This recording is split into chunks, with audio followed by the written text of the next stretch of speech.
Hello everyone, welcome to the Redmen TV. After Liverpool were beaten by 4-1 by Manchester City. Listen, the poll is open for Alisson right now, so vote by typing !vote space, the number that you want to give them, and then pressing that enter key. The directions are all underneath me there. Two massive howlers from Alisson Becker tonight to start things off. The third one, I think he maybe could have done a little bit better. But it was hit with such venom that I can understand it going through his hands and stuff like that. But to be honest with you, I think, you know, that game was well within our grasp before the errors by Alisson Becker, and the vote needs to recognise that, and I'm sure it will do. I can see tons of votes coming in already for ones, a few twos, a couple of threes, less fours, and even less fives. For me, that's as bad a performance as Alisson has had in a Liverpool shirt, to be quite honest with you. I think, you know, just stupid mistakes that cost us, and City capitalised, and, you know, Liverpool fans and fans of Redmen TV have given him a 1. So we get to 1. Trent Alexander-Arnold, we're going to open the poll up for next. And, you know, I thought, and I, like with a lot of players here, to be honest, I thought we were really good first half and some really good performances. And, you know, it's so hard to unpick that second half from those performances, especially when you're trying to rate them over the course of an entire game. But to be honest, I thought Trent was really good first half. He was supporting the attack. He was delivering dangerous balls in. He was getting around the edge. He was beating men on the corner, whipping balls in for Sadio Mane to head over the bar.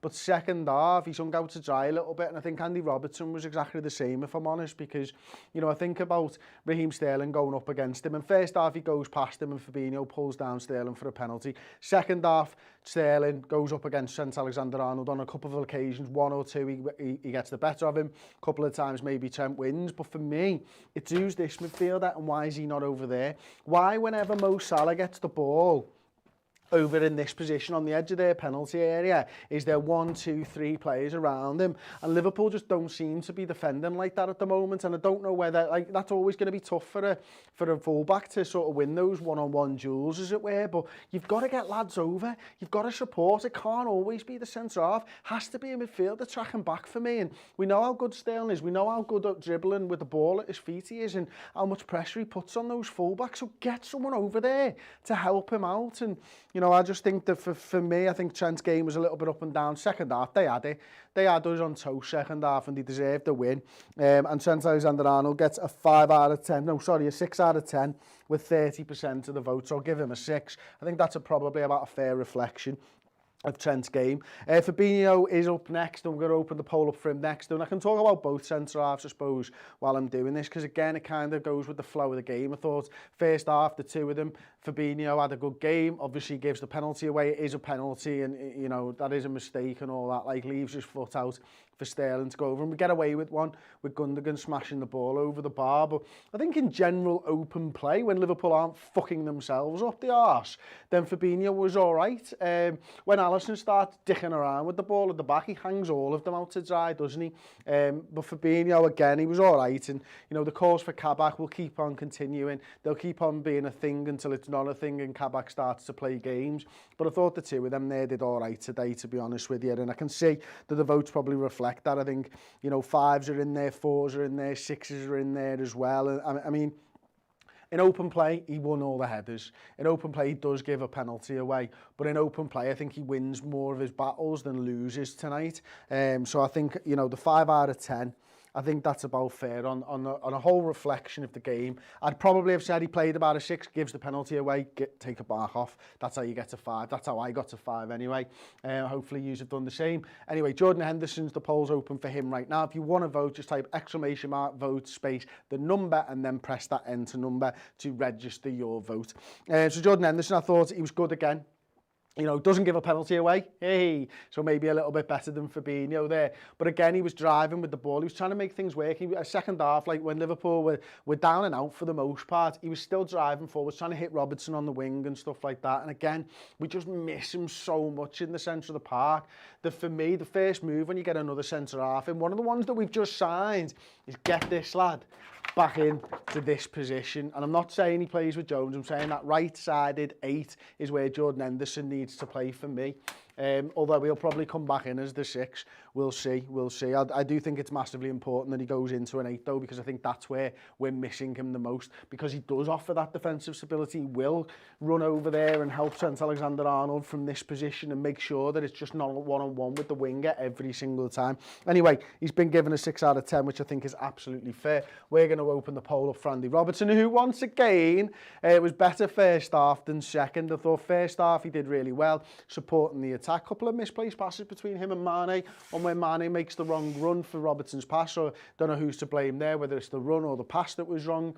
Second half, again, he was left exposed. Same problems, you know, not lads coming back and helping out with the fullbacks and helping the fullbacks out against those wingers and stuff. And Mahrez is a tricky player. Phil Foden found himself over there, and obviously for Foden's goal at the end, I think it was the 4th goal, wasn't it? You know, Robertson makes that a little bit easy, dives back into play, and then he's not able to get out before Foden's taking his shot off. And, you know, again, should it just be Andy Robertson over there? Should there be a midfielder trying to stop that cut back lane, as it were?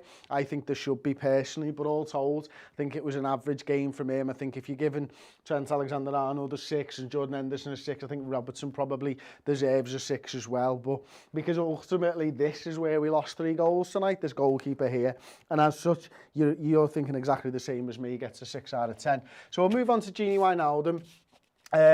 I suppose to start with, I thought first half he was really good. You know, he was driving with the ball, he was shielding the ball, all the things that you expect from a good Gini Wijnaldum performance. Second half, I thought he tired massively. In fact, the substitutions were strange looking back at the game now, weren't they? But for me, Gini Wijnaldum, I think he loses Phil Foden in the build-up for their first goal far too easily. I think Raheem Sterling's got it. I think it's Raheem Sterling, and he plays that ball inside to Phil Foden, and Wijnaldum's just ball watching at the time. And I'm not trying to bash Gini Wijnaldum here, but he's just looking at Raheem Sterling, and Phil Foden runs across him, and then and Phil Foden gets goal side, and that for me is just a terrible mistake from a defensive midfielder. You can't let that happen, because as soon as Foden gets in, he gets that shot off. Alisson does make a good save, to be fair to him, but isn't able to get it round the post or anything like that. He's diving down, and Gini Wijnaldum, for me, I say ball watching in the build-up for that first goal, and tired massively. The midfield changes didn't work. I think the midfield did need to be changed, but they just didn't work, and it didn't help that Gini Wijnaldum, to me, looked really tired and out of gas, I suppose, as well. So, guys, he's got a draw between 5 and 6 with 37% of the vote each, so we'll give him a 5.5. Yeah, that's a pretty fair reflection. Or maybe I'd have gone 6 personally, but it was so close, who knows. So next up is obviously Thiago, and Thiago substituted. Loads of talk in the comments about him, you know, not fitting in and all that type of stuff. I still look at it and go, well, when he's got the ball at his feet, is he playing well? And he seemed to be playing well first half for me. And maybe there's a thing where you could say, look, he wasn't brave enough in possession and all that type of. I get that. I do. And a few times he turns back and plays it back to a defender or someone who's behind him in midfielder rather than playing forward. Beginning of the second half, that looked to change for 5 minutes, and he looked to try and fizz those balls into feet and stuff. And then understandably, I think he's probably quite tired. He's come back off injury and stuff, and the 2 changes were made in the centre of the park, and I think it was right to change the middle of the park, because I think they obviously switched something up and made it a little bit more difficult for us.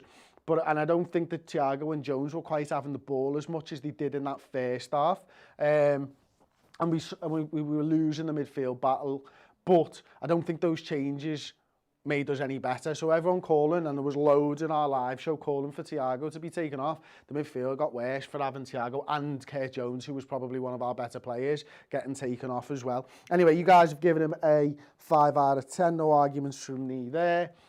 So we'll move on to Kurt Jones. I mentioned just a second ago, I really did think he was one of our better players. Certainly first half, I was coming out of the first half thinking Trent Alexander-Arnold and Kurt Jones were probably our 2 players who were playing the absolute best of all the Liverpool lads in that first half, and he showed bravery in possession.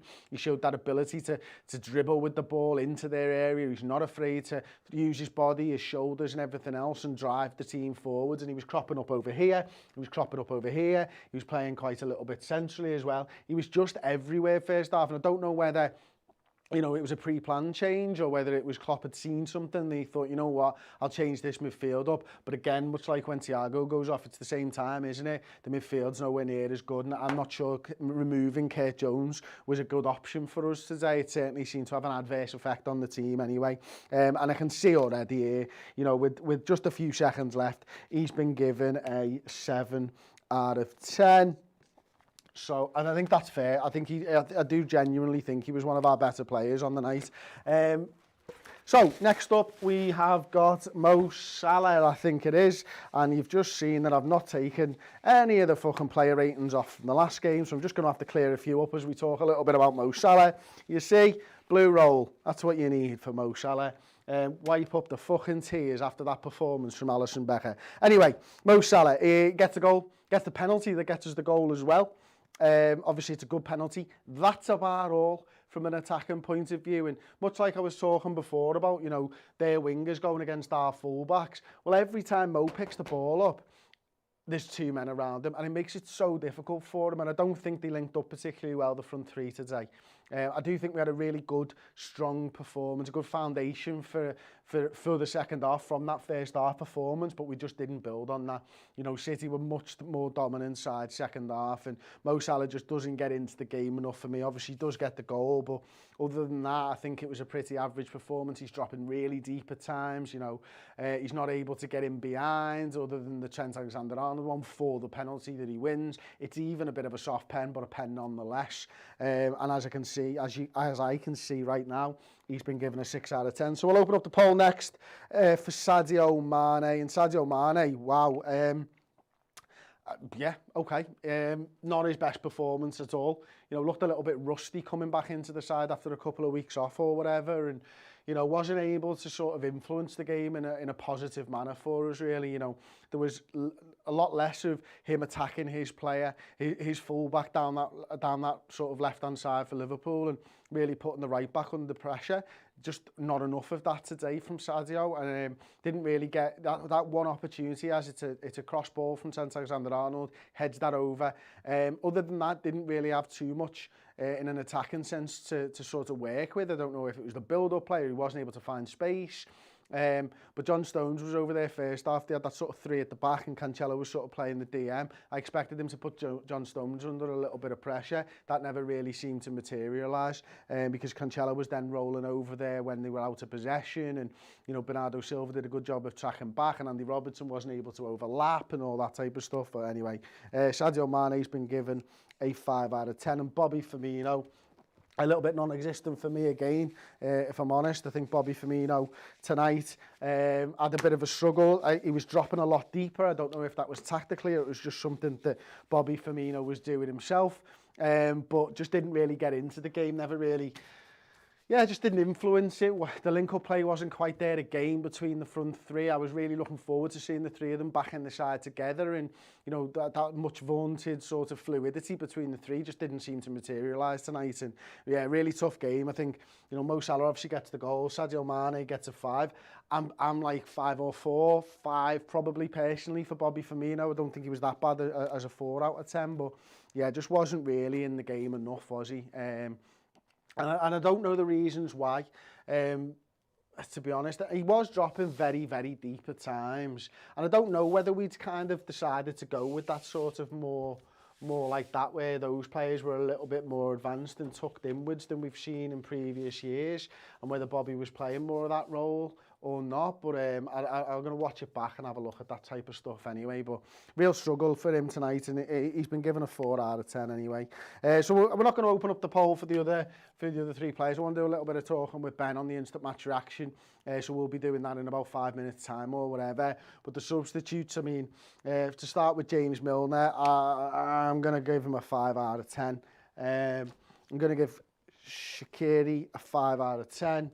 And I'm going to give Costas a 6, because I don't think he did anything wrong. But I do think that the midfield got worse when those two lads came on, and it wasn't an easy time for them to come on and all that type of stuff, because, you know, Alisson Becker was in the middle of throwing the game away and making sure that we couldn't get any types of points in the game, but they didn't really do much, the two of them, did they? And Kostas Tsimikas didn't really do much either, and it's been a tough old time to be a Liverpool fan after the last 6 weeks. I just take heart from the fact that we can't be this shit every single week, and that this goalkeeper is one of the best goalkeepers, if not the best goalkeeper in the world, and he won't make those mistakes time and time again, unlike other goalkeepers that we've had who will continue to make those kind of soft, stupid mistakes week in, week out, until they are booted from the team. Alisson Becker is not that guy. He gets not a free pass, but he gets a pass on this one from me. Anyway, thank you so much for voting, for joining in with the player ratings. As always, don't forget to like the video. Please just do it, not because you like the result, but because you like the content and you like the fact that we include you guys in the player ratings and everything else. And stay on the channel. You'll be automatically ported across to the instant match reaction, which will be me and Ben picking the bones of this 4-1 defeat to Manchester City.